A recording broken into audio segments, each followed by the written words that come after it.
POK का मतलब है पाकिस्तान ऑक्यूपाइड कश्मीर। तुमने ऑक्यूपाई किया है, मालिक हम हैं। फाइटर फिल्म का रिव्यू अगर एक शब्द में किया जाए तो ये फिल्म ओके होती अगर इसमें दो बड़े प्रॉब्लम्स ना होते। तो एटलीस्ट मेरे लिए दो बड़े प्रॉब्लम्स हैं। लेकिन पहले जान लेते हैं कि फिल्म है किस चीज के बारे में। ये फिल्म के मेन जेनर्स हैं एक्शन, एडवेंचर, थ्रिलर। फिल्म का थीम जो है वो इंडिया वर्सेस पाकिस्तान पर बेस्ड है। 4 F-16 पाकिस्तान से श्रीनगर की तरफ बढ़ रहे हैं। इसमें देशभक्ति वाली चीजें होंगी। इसमें एयरबॉर्न फाइटिंग है, यानी हवा में जेट प्लेन से लड़ाई होगी।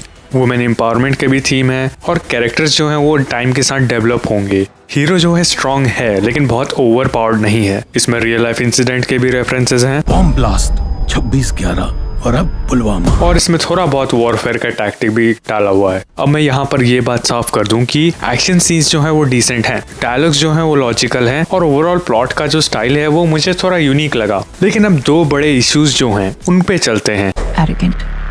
कॉन्फिडेंट। पहला इशू, जेनर जो है एक्शन एडवेंचर थ्रिलर है, लेकिन पहले 50 मिनट में प्लॉट में कोई भी एक्शन नहीं है, एडवेंचर नहीं है, थ्रिलर भी नहीं है। ये एक प्लेन रोमांस मूवी जैसा चलने वाला है जिसका पीछे बस एक मिलिट्री का बैकड्रॉप है और पहले 50 मिनट के अंदर फिल्म देखते रहने के लिए आपको कोई वजह भी नहीं दी जाएगी। चलो तुम्हें जम्मू घुमाती हूँ। क्यों, तुम्हारा एक्स यहाँ से था? नहीं, पर शायद नेक्स्ट यहाँ से हो। अब सेकंड इशू, 50 मिनट के बाद फिल्म एक्शन, एडवेंचर और थ्रिलर को पिकअप जरूर करेगी, लेकिन ये थोड़ा वैसे नहीं जाएगी जैसा हम लोग सोच रहे थे। जो ऑडियंस है वो एक्सपेक्ट करेगी कि पुलवामा अटैक दिखाया गया, बालाकोट स्ट्राइक दिखाया गया, तो अब रियल लाइफ इवेंट्स होने वाले हैं। लेकिन नहीं, ये कहानी फिक्शनल हो जाएगी इस पॉइंट से और ये 100% हिस्टोरिकली एक्यूरेट फिल्म नहीं चलेगी। लेकिन मुझे गलत मत समझिएगा, फिल्म जो है एंटरटेनिंग है अगर आप इन दो चीजों को हैंडल कर पाए तो। मैं प्लॉट बता देता हूँ ऊपर ऊपर मेरे अंडरस्टैंडिंग के हिसाब से बिना कुछ स्पॉइल किए हुए। हमें देखने को मिलेगा कि ऋतिक रोशन जो है one of the best jet fighter pilots हैं, लेकिन उनके रेकलेस बिहेवियर के चलते पहले कुछ हुआ था कभी। हर बार तुम्हारी ईगो की कीमत ये फोर्स चुका था, लेकिन इस बार की कीमत तुम भी चुकाओगे। तो अब ऋतिक रोशन जो है वो जेट फाइटर पायलट का काम करते हैं, लेकिन कॉन्ट्रैक्ट के बेसिस पे या पार्ट टाइम।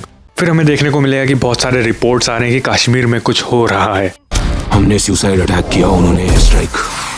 उस चीज को टैकल करने के लिए एक टीम बनाई जाती है बेस्ट जेट फाइटर पायलट्स की। आप सब इंडियन एयरफोर्स के टॉप एविएटर्स हो। आप सबको हैंड पिक करके एक क्विक रिस्पांस टीम बनाई है। उसके अंदर ऑफ कोर्स ऋतिक रोशन को भी बुलाया जाता है और उस टीम के हेड जो हैं वो अनिल कपूर हैं। और फिल्म में अनिल कपूर का रिलेशन ऋतिक रोशन के साथ अच्छा नहीं है क्योंकि पास्ट में कुछ हुआ था। एक दूसरे को जानो, जंग में इंटरपर्सनल रिश्ते ही काम आएंगे। अब इस पॉइंट पे फिल्म क्लियर कर देगी कि ये इंडिया वर्सेस पाकिस्तान का थीम नहीं है, ये इंडिया वर्सेस टेररिज्म का थीम है। फिर उसके बाद पुलवामा अटैक होगा, फिर उसके बाद बालाकोट स्ट्राइक होगा। Terror attack on Indian forces, देश ने 40 से ज्यादा जवानों को खो दिया। और इस पॉइंट के बाद फिल्म जो है वो फिक्शनल बन जाएगी। उन्हें दिखाना पड़ेगा कि बाप कौन है। आपको देखने को मिलेगा कि ऋतिक रोशन के रेकलेस बिहेवियर से उनके टीममेट्स पाकिस्तान में किसी रीजन से फंस गए हैं। अब टेरर अटैक नहीं, जंग होगी।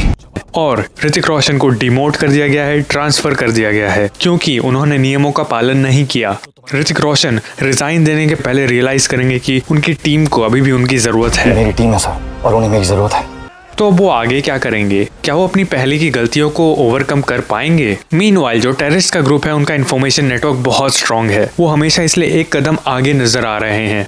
मैं प्लॉट के ऊपर ये जरूर कहूंगा कि प्लॉट बुरी नहीं है, लेकिन प्लॉट जो है कहीं कहीं पे स्लो है। टाइमलाइन एकदम लीनियर चलेगा, एकदम सीधा, फ्लैशबैक ज्यादा नहीं होने वाला है, टाइम स्किप नहीं होने वाला है। तो इसलिए हमें कई बार ऐसी चीजें देखनी पड़ रही हैं जिसमें किसी को इंटरेस्ट नहीं है। कभी कभार प्लॉट में मूड भी एकदम से शिफ्ट हो जाएगा, जैसे कोई एकदम सीरियस डायलॉग चल रहा है, फिर एकदम से पार्टी सॉन्ग आ जाएगा। अब एक्शन की बात करते हैं क्योंकि फिल्म का मेन जनर एक्शन है, तो इसमें कोई एकदम बहुत बड़े एपिक वाले एक्शन सीन्स नहीं है, शायद इसलिए क्योंकि फिल्म जो है रियलिज्म मेंटेन करने का ट्राई कर रही है। ऑब्वियसली बॉलीवुड की फिल्म है तो बहुत सारे स्टंट और फ्लैशी मूव्स तो हैं इसके अंदर, लेकिन मतलब ऐसा नहीं है कि कोई सिंपल किक कर रहा है और गाड़ी उड़ जा रही है, वैसा नहीं होने वाला। जो कैरेक्टर्स हैं बहुत सारी गोलियां खाने के बाद भी नहीं मरेंगे क्योंकि उन्होंने बुलेट प्रूफ वेस्ट पहन के रखा है। ईंट का जवाब पत्थर से देने आए हो? नहीं, धोखे का जवाब बदले से। मुक्केबाजी पे फिल्म रिलाई नहीं करने वाली है, आपको इसमें गन फाइट्स देखने को मिलेगा और जेट फाइटर के साथ ज्यादा फाइट्स होने वाले हैं। इस पॉइंट पर एक और चीज बता दूं कि ये फिल्म टीम वर्क ज्यादा दिखाएगी। आपको ऋतिक रोशन जो है सारा कुछ अकेले सॉल्व नहीं करेंगे करीब करीब मोस्ट ऑफ द प्लॉट के लिए। बहुत सारे लोग जो है वो ये भी कह रहे हैं कि प्लेन का मैकेनिज्म थोड़ा ऐसा है वैसा है। देखिए, मैं मिलिट्री एक्सपर्ट नहीं हूँ तो मुझे सब सही लगा। कैरेक्टर्स की बात करा जाए तो वो लॉजिकल हैं बहुत हद तक। आपको कभी ऐसा नहीं पूछना पड़ेगा कि अरे इसने ये क्यों बोला, वैसा कभी ज्यादा नहीं होगा। लेकिन प्लॉट में कोई सुपर लाइकेबल कैरेक्टर भी नहीं है। ऐसा लग रहा है कि थोड़े थोड़े कैरेक्टर्स जो हैं शैलो हैं कुछ हद तक। आपको कुछ इंटरेक्शंस जो हैं थोड़े ऑकवर्ड भी लगने वाले हैं। शायद इसलिए क्योंकि फॉर्मल मिलिट्री इंटरेक्शंस दिखाने का ट्राई कर रहे हैं। और हाँ, अगर आप लोग सोच रहे हो कि फीमेल लीड दीपिका पादुकोणे कहाँ पर हैं, तो वो बस वुमेन एम्पावरमेंट के एजेंडा के लिए। डायलॉग्स का बात करा जाए तो डिसेंट वन लाइनर डायलॉग्स हैं। कुछ पॉइंट्स पे थोड़े चीजी डायलॉग्स भी हैं, लेकिन मेजॉरिटी ऑफ सीन्स में सेंसिबल डायलॉग्स हैं। विजुअल्स पे चलें तो फिर वीएफएक्स जो है स्ट्रॉन्ग है, मीनिंग मतलब हाँ वो लग रहा है कि जेट फाइटर में है। आई वुड से कि फिल्म का अच्छा खासा बजट था।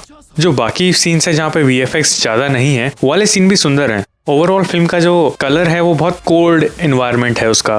बैकग्राउंड म्यूजिक की बात करें तो सीन्स को फिट कर रहा है, लेकिन कोई ज्यादा यादगार ट्यून नहीं है फाइटर का। और अगर मेन सॉन्ग्स की बात करें तो मुझे वो ऑनेस्टली डिस्ट्रैक्टिंग लगे। हो सकता है आपको पसंद आए, सबका टेस्ट अलग अलग होता है। कंक्लूजन, आपको देखना चाहिए नहीं देखना चाहिए। अगर आपको देशभक्ति वाली पेट्रियाटिक फिल्म्स पसंद है और इंडिया वर्सेस पाकिस्तान थीम आपको चल जाता है, और आपको रियल लाइफ इवेंट्स में फिक्शनल चीजें भी अच्छी लगती हैं, और आप इनिशियल 50 मिनट सरवाइव कर सकते हो बिना किसी एक्शन, एडवेंचर और थ्रिलर के, तो ये फिल्म आपको ओके लगने वाली है।